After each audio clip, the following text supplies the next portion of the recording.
Hello दोस्तों, अब हम बात करेंगे स्टील स्ट्रिप्स व्हील्स लिमिटेड की, जिसके क्वार्टर 3 का रिजल्ट कंपनी ने आज डिक्लेयर कर दिया है। तो चेक करते हैं कंपनी का क्वार्टर 3 का रिजल्ट कैसा है, पर उससे पहले चेक करते हैं कंपनी के फंडामेंटल्स। अगर बात करें कंपनी के मार्केट कैप की, तो कंपनी का मार्केट कैप है 4169 करोड़, जो कि एक स्मॉल कैप कंपनी है। उसके बाद बात करें दोस्तों कंपनी की प्राइस टू अर्निंग रेशियो की, वो है 20.2, जो कि देखने में बहुत अच्छी वैल्यूएशन लगती है, पर फिर भी चेक करेंगे इसके पीएस के साथ कंपैरिजन में कि कंपनी की सही वैल्यूएशन कहां स्टैंड करती है। उसके बाद बात करें आरओसीई की, रिटर्न ऑन कैपिटल एम्प्लॉयड, वो है 21.4%, जो कि एक अच्छी आरओसीई है। उसके बाद बात करें आरओआईसी की, तो आरओआईसी भी है 13.9%, जो कि एक ठीक ठाक आरओआईसी है, रिटर्न ऑन इन्वेस्टेड कैपिटल। उसके बाद बात करें प्रमोटर होल्डिंग की, तो दोस्तों प्रमोटर होल्डिंग है 61.9%, जो कि एक अच्छी प्रमोटर होल्डिंग है। उसके बाद बात करें दोस्तों डेट टू इक्विटी की, तो डेट टू इक्विटी है 0.68, तो कंपनी के ऊपर कोई बहुत ज्यादा डेट नहीं है, कंपनी के लिए कोई बहुत ज्यादा चिंता की बात नहीं है। ओवरऑल अगर दोस्तों फंडामेंटल्स की बात करूं तो ये एक अबव एवरेज या ठीक ठाक फंडामेंटल्स हम इसको कह सकते हैं। उसके बाद दोस्तों चलते हैं कंपनी की वैल्यूएशन के साथ के पास, देखते हैं कंपनी के सेक्टर की अदर टॉप कंपनीज के मुकाबले कंपनी की वैल्यूएशन कहां पे स्टैंड करती है। सबसे पहले बात करें दोस्तों ट्यूब इन्वेस्टमेंट की, तो ट्यूब इन्वेस्टमेंट की पीई रेशियो है 81.18, संवर्धन मदरसन की है 48.27, बॉश की है 44.04 और यही स्टील स्ट्रिप्स व्हील्स लिमिटेड की है 20.16। अगर बात करें दोस्तों वैल्यूएशन की, तो अपने सेक्टर के अंदर टोटल जितनी भी टॉप कंपनीज है, तो सबसे अच्छी अगर वैल्यूएशन किस समय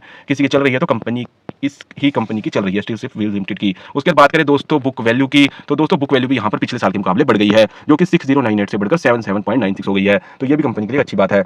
उसका दोस्तों चलते हैं कंपनी के क्वार्टर रिजल्ट पर, देखते हैं कंपनी ने अपने क्वार्टर 3 रिजल्ट में कैसे नंबर्स पेश किए हैं। शुरू करते हैं दोस्तों, जिसके लिए मेनली हमने वीडियो बनाया है। सबसे पहले बात करें दोस्तों सेल्स की, तो दोस्तों पिछले क्वार्टर में जो सेल्स हुई थी वो 1134 करोड़ की हुई थी, जो कि ड्रॉप हो गई है दोस्तों इस क्वार्टर में, जो कि 1110 करोड़ की रह गई है। तो दोस्तों ड्रॉप कोई ज्यादा नहीं आया, पर सेल्स के अंदर ड्रॉप आया है। तो अगर बात करें सेल्स की, तो सेल्स के अंदर डीग्रोथ यहाँ कंपनी ने दिखाई है, जो कि एक अच्छी बात नहीं है। तो उसके बाद देख लेते हैं दोस्तों क्या सेल्स के अंदर डीग्रोथ के साथ साथ प्रॉफिट में भी डीग्रोथ आया, तो नहीं दोस्तों यहाँ बिल्कुल उल्टा हुआ है, प्रॉफिट के अंदर डीग्रोथ नहीं आया, उल्टा प्रॉफिट पहले से बढ़ गया है। पर फिर भी अगर क्वार्टर ऑन क्वार्टर रिजल्ट की बात करें, तो क्वार्टर ऑन क्वार्टर रिजल्ट को हम कोई अच्छा रिजल्ट नहीं कहेंगे, क्योंकि कंपनी ने सेल प्रॉफिट बढ़ाने की कोशिश करी, तो कंपनी की सेल्स नीचे की तरफ जाती हमें दिखाई दे रही है। क्योंकि कंपनी का एक अच्छा रिजल्ट हम तभी कह सकते हैं जब कंपनी की सेल्स में भी ग्रोथ हो और प्रॉफिट में भी ग्रोथ हो। किसी भी चीज को बढ़ाने में अगर दूसरी चीज कम हो रही है, कि सेल को बढ़ाने में प्रॉफिट कम हो गया या प्रॉफिट को बढ़ाने में सेल कम हो गया, तो हम उसको एक अच्छा रिजल्ट नहीं कह सकते। तो क्वार्टर ऑन क्वार्टर अगर हम कहें तो ये एक अच्छा रिजल्ट भी नहीं है, बुरा रिजल्ट भी नहीं है, इसको हम एवरेज रिजल्ट मान सकते हैं। यही देखते हैं ईयर ऑन ईयर कंपनी ने कैसा रिजल्ट डिक्लेयर किया है, क्या कंपनी पिछले साल के मुकाबले आगे बढ़ती दिखाई देती है या वहीं स्टेबल दिखाई देती है, पीछे जाती दिखाई देती है। अगर दोस्तों बात करें सेल्स की, पिछले साल इसी क्वार्टर में तो सेल्स हुई थी 938 करोड़ की,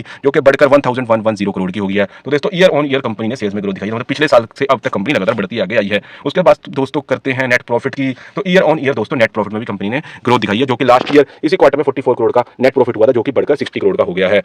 तो दोस्तों अगर बात करें क्वार्टर 3 रिजल्ट की, तो ईयर ऑन ईयर कंपनी ने ग्रोथ दिखाई है, पिछले साल के मुकाबले कंपनी आगे की तरफ बढ़ती आ रही है। हालांकि क्वार्टर ऑन क्वार्टर कंपनी का एवरेज रिजल्ट कह सकते हैं। ओवरऑल अगर बात करूं नंबर्स की, तो क्वार्टर 3 के रिजल्ट को हम एक अबव एवरेज, मतलब एक एवरेज से अच्छा रिजल्ट कह सकते हैं, बहुत एक्स्ट्राऑर्डिनरी भी नहीं कह सकते और बेकार भी नहीं कह सकते, अबव एवरेज हम इसको रिजल्ट को कंसीडर कर सकते हैं। तो उसके बाद दोस्तों देख लेते हैं क्या कंपनी के रिजल्ट के अंदर कैश फ्लो कंपनी मेंटेन रख पाई है पॉजिटिव। तो बात करें दोस्तों कि कंपनी का cash from operating activity cash flow हमेशा ही पॉजिटिव रहा है, मार्च 2023 के बाद भी पॉजिटिव चलता है, तो ये कंपनी के लिए अच्छी बात है, कंपनी का कैश फ्लो कभी भी नेगेटिव नहीं गया। उसके बाद दोस्तों देख लेते हैं कंपनी की प्रमोटर होल्डिंग, तो दोस्तों कंपनी की प्रमोटर होल्डिंग भी इस समय 1.91% चल रही है, जो कि चिंता की बात यह है कि इसी क्वार्टर के अंदर कंपनी ने अपनी प्रमोटर होल्डिंग कम की है, अपनी प्रमोटर्स ने इन्वेस्टमेंट दोस्तों यहां घटा ली है, जो कि 62.27% से गिरकर 61.91% हो गई है। तो ये इन्वेस्टर्स के लिए थोड़ी सी चिंता की बात जरूर है कि कंपनी के प्रमोटर्स ने ही इस क्वार्टर में अपनी इन्वेस्टमेंट को कम क्यों किया है। हालांकि बिल्कुल जरा सी कंपनी ने अपनी होल्डिंग कम करी है, पर फिर भी इन्वेस्टर्स के लिए थोड़ी सी चिंता की बात जरूर है, या कंपनी के लिए मैं कह सकता हूं थोड़ा सा नेगेटिव पॉइंट जरूर है। अगर दोस्तों ओवरऑल बात करें कंपनी के फंडामेंटल्स की, तो कंपनी के फंडामेंटल्स अबव एवरेज हैं।